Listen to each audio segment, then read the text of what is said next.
Good morning, good afternoon, good evening, Iowa soccer supporters. I'm Ben Brackett, here alongside my good buddy and co-host Blake Siebers. Siebes, how you doing? Good morning. The weather's turned. It's springtime. Yeah, I like it. Me too. This is kind of a fun one. This is definitely one that our listeners should maybe tune into on YouTube. We're going to welcome Charlie Latshaw, the new Des Moines Menace coach, to the pod. Charlie, what's up, man? How you doing? Pretty good. You guys got me up earlier than I would have liked this morning, but so far Des Moines been pretty nice. The weather sure is warm here this week, so I appreciate that. Yeah, right on.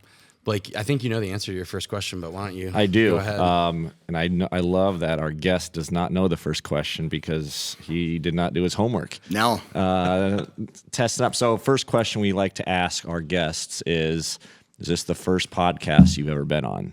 No. Last year at Riverlight, we did 5 or 6 internal ones. I've been on a couple, the Goal TV Network ones, a couple other ones. So this is definitely the first one in a basement, but not the first one here specifically about USL 2.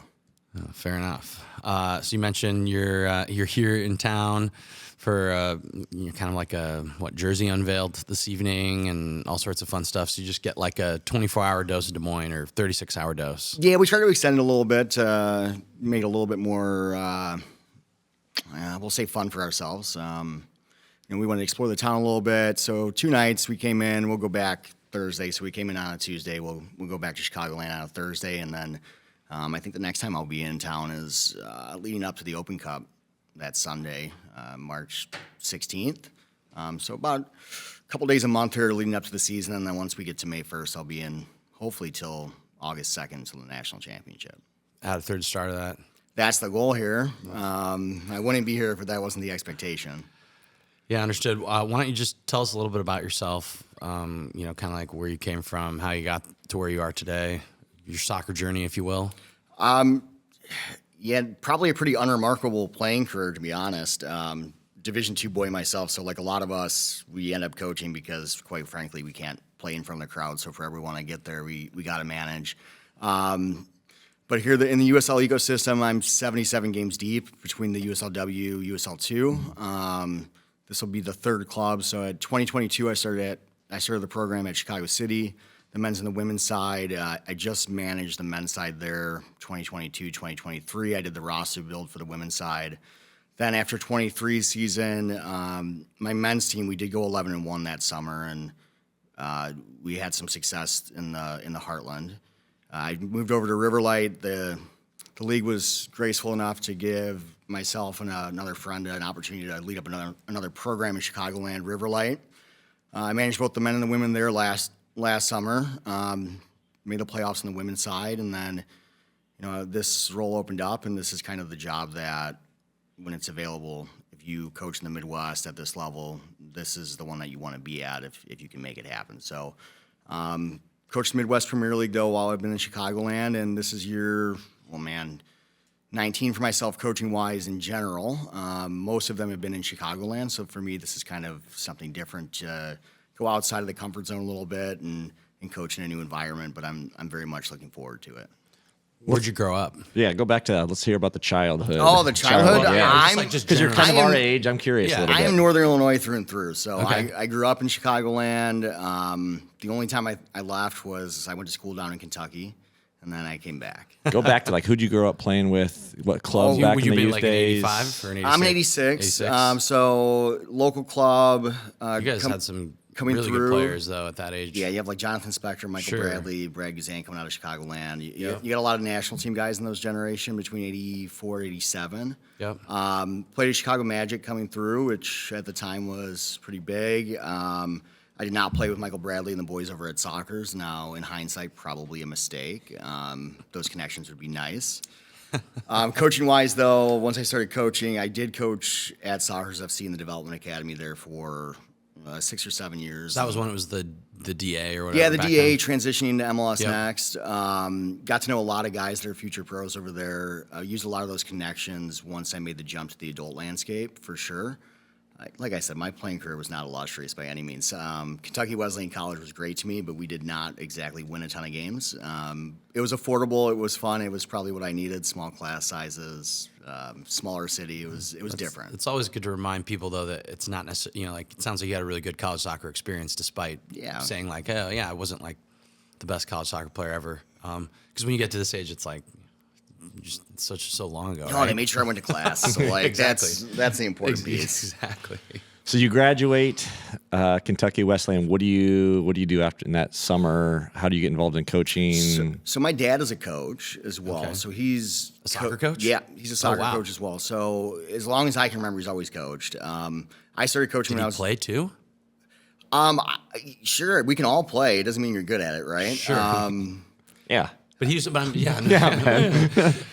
wasn't much of a player. He was one of those guys that didn't play growing up, but just kind of fell in love with the game. Yeah. Probably a standard American dad in the late '80s, early '90s. That somebody's got to coach the team, right? Nice. So, but he went down the education pathway, and I was blessed that he always put me around really high end coaches coming through, where they were very, very good examples of probably what I am today in terms of a lot of small sided games, a lot of competitive things within the environments where we're not doing passing patterns and dribbling through cones. There's no dinosaur stuff. So in the 90s, he had enough foresight to put me around educated coaches. Very much led into what I did. I started coaching in 2005 as a freshman in college. It just made sense. It's what I wanted to do. So You make a little money too, right?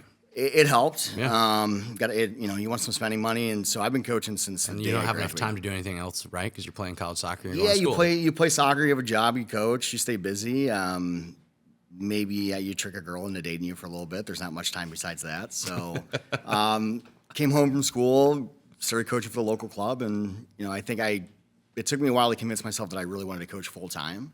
But you make it work, and I went down the college pathway a little bit, and I don't think I was ever a person that wanted to go volunteer to coach for 5 or 6 years before somebody's willing to pay to coach the college games. So it was kind of a mix of coach at the college level, make some friends, see where it goes. And I just found that I was better suited for the club game because I want more football. 3 months of a college cycle is just not enough. I want to coach 11, 12 months a year. I want to be on the field with the guys and teach. So for me, it just youth club, the highest level I can get to, and just keep trying to climb and see where it takes me. And I think the goal for us is to be eventually fully in the professional game. Jenna has a date. I don't necessarily have a date for it, but I think there's a timeline that she would like me to hit.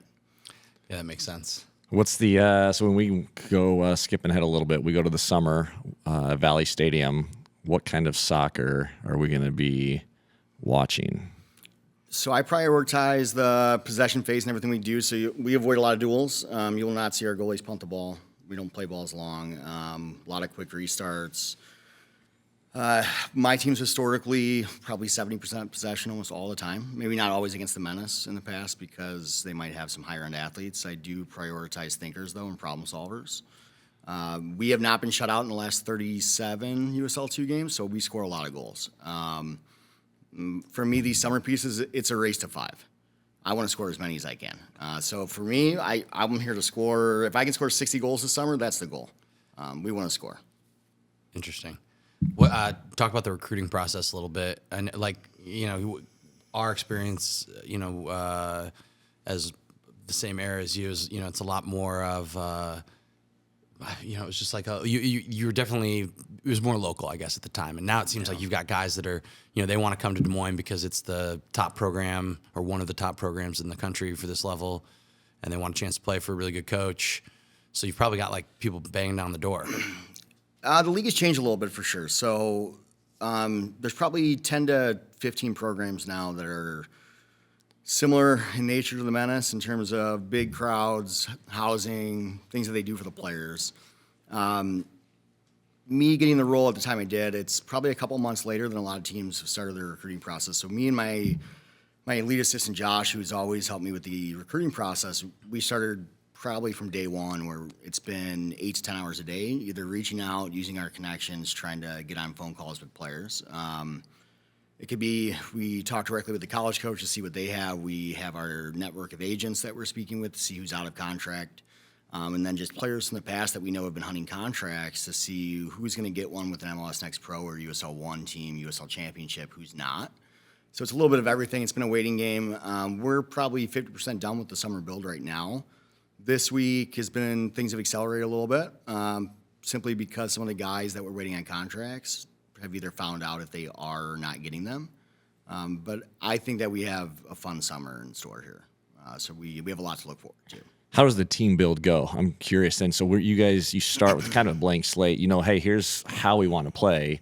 Where do you even begin the journey of reaching out and recruiting kids? That's a great question. So who's your first player you pick? You don't have to say who it is, but like what type of player is it? We have a profile player that we're looking for, right? We know we want a highly technically gifted player that's an intelligent athlete and a good human being.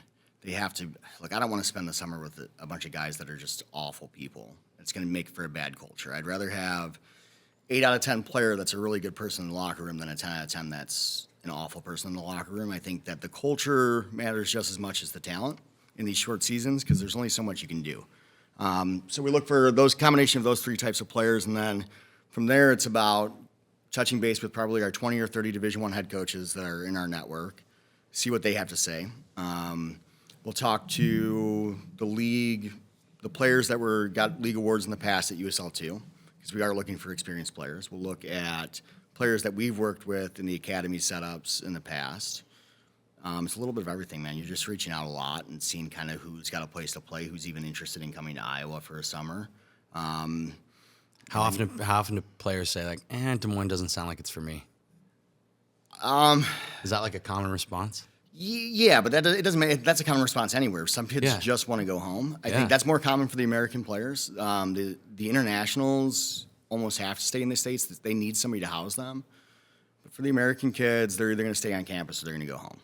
It takes a lot of convincing to get them to go outside of their comfort zone. So do we have any Iowans in your sights? Yeah, of course. I think that me always having used primarily local-based players, I think it's a very important piece of the puzzle that you have a certain percentage of your squad is built of local talent.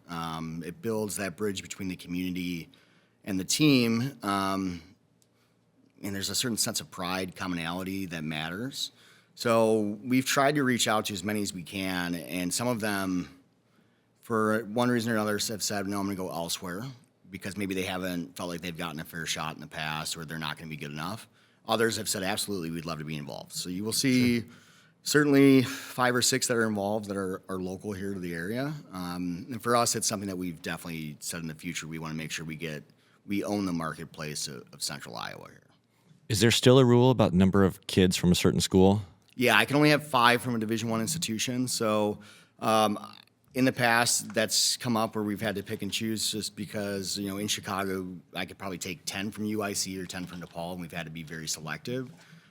Here, we'll have 4 from a specific school, but I think that'll probably be the most that we have, and that's more so because it makes sense for us to have 4 from that school. We have a good relationship with the coach.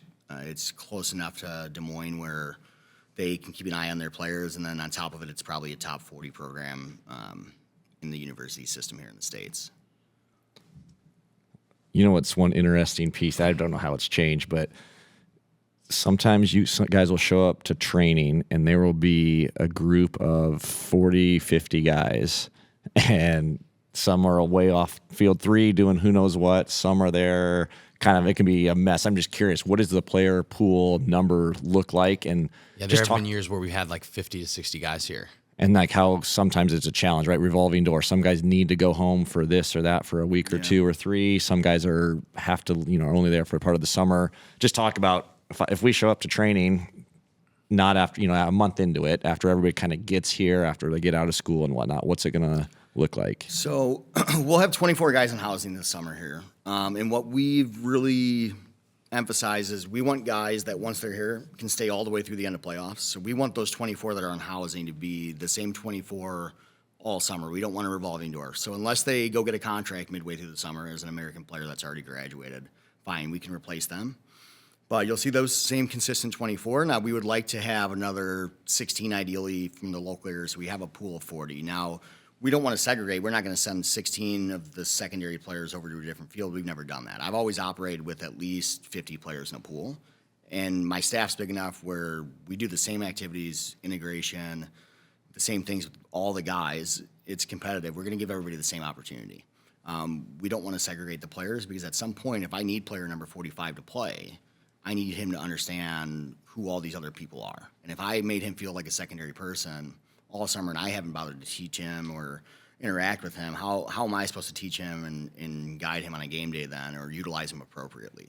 But the goal for the 24 that we're housing is to have consistency. I think when you lose players, say July 1st, that's when you end up losing in the first or second round of the playoffs because all of a sudden you're utilizing players for one game, then they're jumping in the playoffs. I want guys in the playoffs that have been here since May, that there's some continuity, there's team culture, there's a bond there that they're going to fight for each other.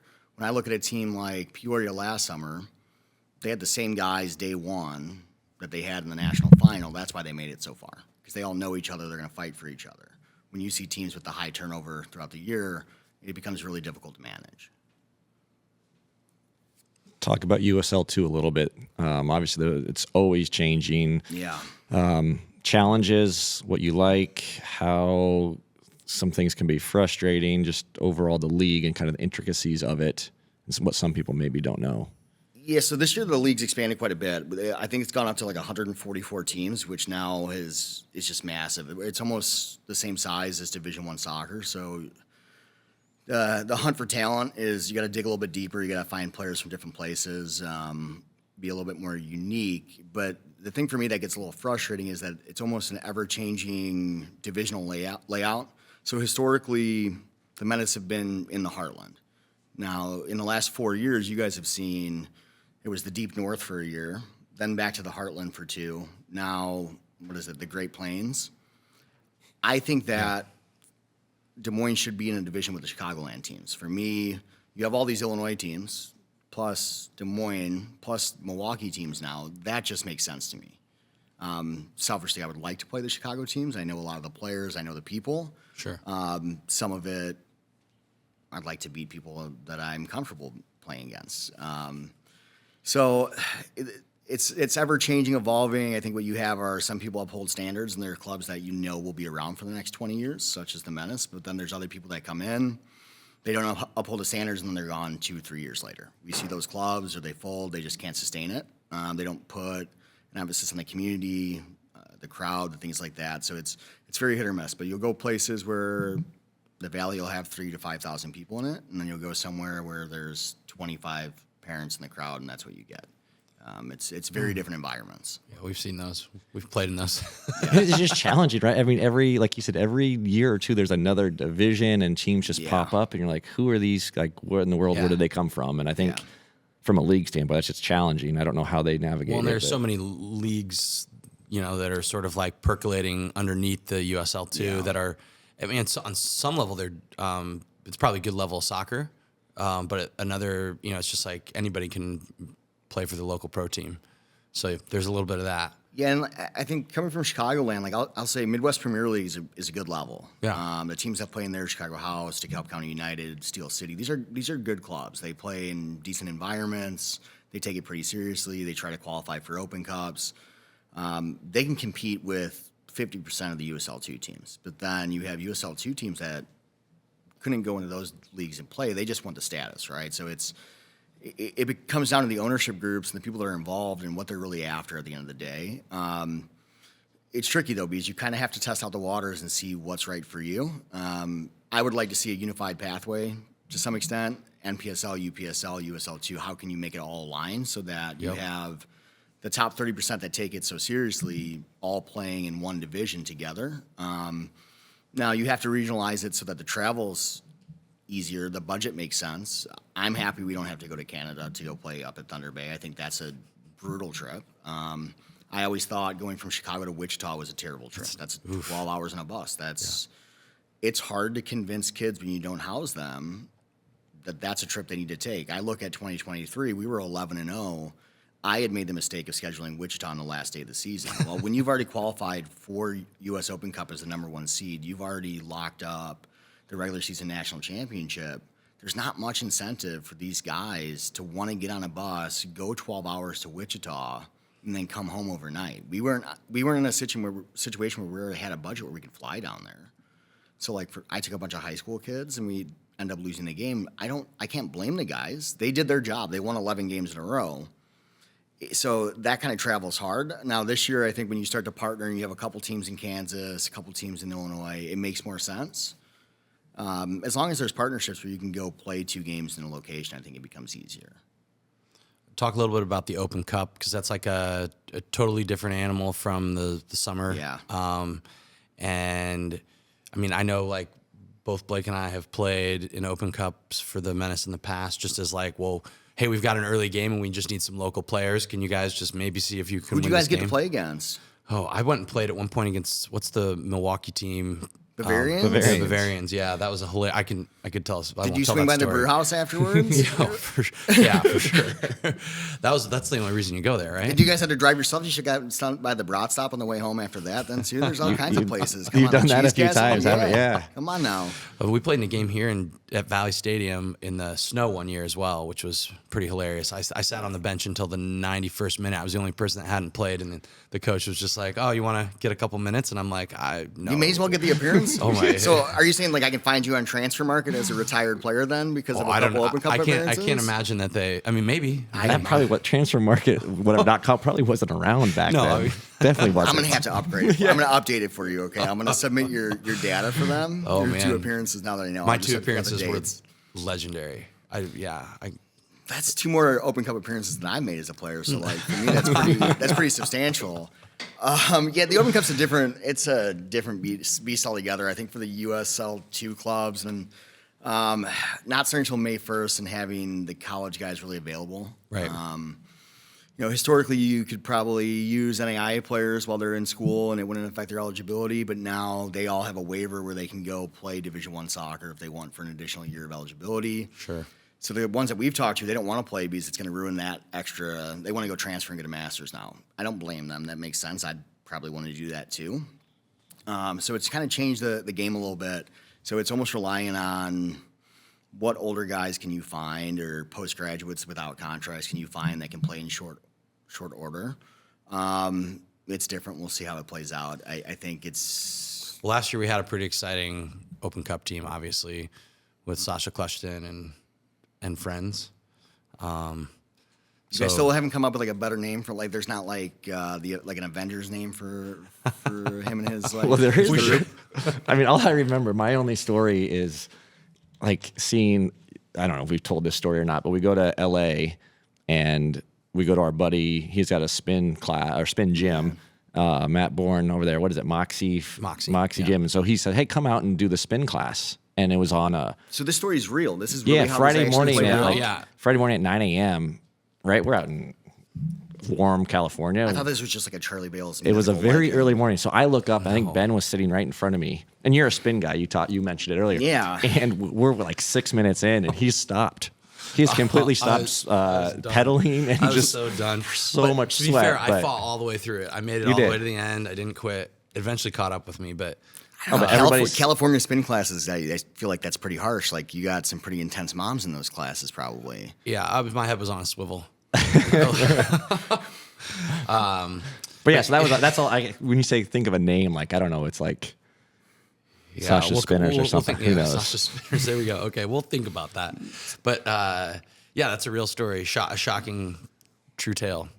But I think there's some cool stuff about the Open Cup for players, right? Playing against some in cool areas, cool stadiums, cool venues, against some big time names. Yeah, and I have some stances that I think are probably not hot takes. I think most amateur clubs would appreciate this. I think that amateur clubs, we should have the first right of refusal on hosting games. So if you're going to play a professional team in the first round, I think they should have to come to the Valley. I agree. Because I think that we're more likely to draw a bigger crowd. We're going to benefit from the gate revenue, the experience. How often does an amateur club get to bring into a city professional players that doesn't have a professional club? I just think it's better. But for player purposes, if we can get some exposure for some guys that need the exposure to the professional level, maybe they can get a contract out of it, that's good. But I also think if we can lift up the brand exposure by bringing in some players that can elevate us, why wouldn't we do that? So what happened last year was great. I think, when they're talking about you guys on ESPN and things like that, that's wonderful for the club. Yeah. And it's great for the league and just lower level soccer as well. Yeah. So how much of that squad do you have built? The Open Cup squad, is that? Because when the first game is March 19th. So we're less than a month out. 3 weeks out. Yeah. So you got half of it about that there? one. That one's done pretty much. Okay. Now, Okay. Nice. when I say pretty much, you never really know until Deadline. you get there, Yeah. right? Until we get to March 17th and you actually see who shows up in Kansas City. So I think we'll end up registering about 30 guys for that one, and there may be a few guys that have to get on a plane late and get themselves down to Kansas City. But it's a pretty unique squad this year. We have a few from last year's team in the summer that helped get the Open Cup, for the Menace. We have a few that will be involved in the summer, and then we have fill-ins. We have, And that game is I'm at. surprised I didn't get a call this year. You might be on the. you may be man number 30. You don't know who's been registered on the back yeah, end. there we go. They may not show up then. So that game is obviously in Kansas City. Is that at Swope Park? I think it's a Swope, right? Yeah, that's where the second team plays. Yeah. Yeah. Yep, okay. The training ground. And I played, that's like where, did you guys ever go to a Caw Valley away game? No. You didn't. I know what Caw Valley is, But Yeah, Swope you- Park you- is a night. Like they have that little We were- mini stadium. Yeah, it's I okay. don't- It's grass. Yeah. It's different, but I'd rather play the Valley. Yeah. fair enough. Should we talk about the uniforms really quick? But yeah, I mean they're up, and I like it. I have a pretty hefty kit collection, so I'm happy to talk about the uniforms. Yeah, well, what do you think we got? Again, plug for the YouTube channel. You should be watching us on TV and looking at these sweet jerseys, which also have a really nice logo on the back. They do. Yeah. What are your give us your thoughts? I think the logo's fantastic, personally, boys. But look, I think going back to the old crest is awesome this year. I personally love a collar. I know there's a lot of people in the industry that tell me there's not. Do the young collar's boys the best. now, like young colleges, don't like it because we love the collars? Yeah. Yeah, You can maybe lean that's like a pop the collar. generational thing. I'm not really sure. You don't see much of that anymore, Really but canton on, just like maybe pop because it I'm up. like usually a little bit cold, so like it's not really a fashion thing. It's more like I'm trying to stay warm thing. But I think the collar, I think it looks good. I think Alvin York's really pumped out some very unique, kits here in the last 5 years. It's got some local touches here with the area code And you're a fan of the red and black. Oh yeah, I think that when I think of the Menace, I think of the black and red stripes. I think the players like the black and red stripes. Now, last year's jerseys for you guys, I also thought were aesthetically pleasing. Yeah. I was unaware that green was like the OG color. I'm still trying to get my hands on one of those, though. I do hustle for free jerseys. This is like, if I can avoid paying for them, I will. I did see you wearing a jersey when you came in. So are you a jersey guy? Yeah, I don't want, but in case Troy hears it, I don't want to talk about what jersey that is. I didn't see what jersey it was. I just said I saw that it was a jersey. So that's a Rangers jersey. You will tell Yeah, us. it's a Great. problem. Now, I'm not necessarily a Rangers fan, but we had one of our Scottish friends who is a Rangers fan. We let him keep his car at our house when he went home over Christmas break, and he knows to bring me back, a jersey. Now, he brought me back that, and then as he handed it to me, he told me to make sure I wear this around Troy. I'm not really sure why, but Troy's a Celtic fan, so. But yeah, I had that on underneath. My jersey collection's been growing. Nice. I'm shameless on LinkedIn sometimes with like the professional clubs to see if I can get a free one. Like Detroit City, every time they roll out a new jersey, I will. Now that They got sweet gear. Well, the owners made the mistake. They gave me their phone number. Okay, they gave me their phone number. That's on them. How many jerseys are we up to in the collection? I don't know the total number. I know in the last 365 days, I probably added 25 to the collection.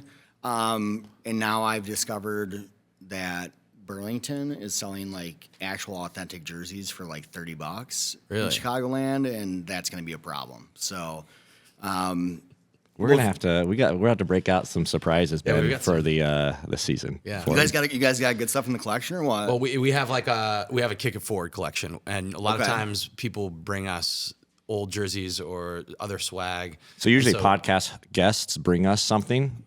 This is a mistake. So we'll just keep going. Though. This Usually that's this what is clearly a happens. mistake. Now I did bring, I brought Lisa a basket from Chicago. I feel like I should have. You guys should have got some Garrett's popcorn. I'll make sure next time I come back around there'll be something. Some Garrett's, I like that. I could have brought my dog down, and you could have given her like some belly skirts, and she probably would have appreciated would it. have I been- like that. Yeah. Well, yeah, we do have it's a decent collection. There's some really good. Okay, old what's stuff your in what's there. your favorite one in the collection? I mean, there's a couple. We have an original like 1994-5 Menace jersey. Oh, do you? That Okay. one's Yeah. sweet. Again, it's green, but it's got the collar. It's an Umbro, and it's like the material is not nice. Yeah. Yeah. I think that that one probably is our overall best. But then I think we've got like a Drake soccer jersey from when that was from Blake's era, which are like I think those are great. I have there's one of my old club jerseys in that mix that I'm pretty sure it's polyester or yeah. wool. Oh yeah, it is. It's like wool practically, but it's like I think real- it's it's I'm like pretty real sure it's itchy. Theodora. Okay. And it's got a big old pop collar and I mean just some of that stuff. I like that. Yeah. I like that. That's good. There's some we'll see. I'm trying to get my hands on a Flamin' Hot Cheetos jersey. Ooh. Yeah, this is like a mythical creature. I've been hunting it for a while, so I wonder if the Des Moines Society might know where you can get one of those or something like that. they've told me that they think they can acquire one for me. I may have to formulate a trade for them. I'm happy to give one up from my collection to acquire that. So I love it. Well, so unless you've got anything you want to add, we'll wrap it up. I think we're hoping to have you back. absolutely. And now later he'll this bring summer. some like popcorn's fine, beer's always good. You know, I'll bring you some unique Chicagoland things. Okay, all right. We like that. Yeah, and we're looking forward to it this summer. It's going to be a good summer, and I look forward to coming back, guys. I think hopefully we'll bring a couple players in as well this summer for you. I'll make sure they're real good on the microphone. Yeah, that's what we want. We want some good interviews. So we'll look forward to that. And best of luck. We'll be cheering you on in some form on March 19th at the Open Cup? March 16th? March 19th. March 19th for the Open Cup against Kansas City 2. Yeah, I believe it's 7:30 kickoff. Sounds right. I feel like I should know that. It's either 6:30 or 7:30. We'll give you the benefit of the doubt. Yeah. Lisa knows. That's all I know. Lisa knows. So we're You'll good. be there. Yeah, I'll be there. Right on. Well, thanks Thanks. again, and enjoy. Thanks, guys.